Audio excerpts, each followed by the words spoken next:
O mga kapuso, nakapag-outing na ba kayo? Kung hindi pa, pwede nyo dayuin ang isang resort sa isla ng Bantayan sa lalawigan ng Cebu o kaya naman mag-food trip sa Siaton sa Negros Oriental. Yan ang tinutukan ni Lea Alvis. Talaga namang napakasarap mag-food trip this summer, lalo na sa bayan ng Siaton, Negros Oriental kung saan patok na patok itong katutubong tinapay na kung tawagin ay torta.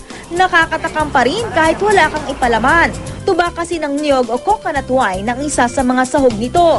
Kung seafood naman ang hanap, dumayo sa Barangay Giligaon. Daungan kasi ito ng mga dalupapa o isang uri ng malaking pusit. Ang batang ito nga halos kasing laki na ang hawak niyang dalupapa. Sulit na sulit sa halagang 140 pesos kada kilo lang. Pero ang talagang ipinagmamalaki sa Siaton, ang kanilang siniguelas. Binabalik-balikan ng mga suki ang matatamis na prutas. Hindi lang yan doon in demand, maging sa Cebu at Dumaguete, sako-sakong siniguelas ang dinadala roon.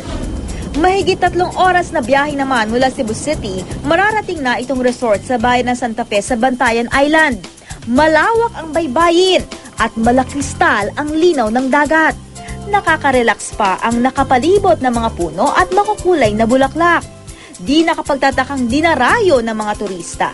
It's nice. It's a little bit different from most of the resorts, so it was good. Lea Alvis, Nakatutok, 24 Oras.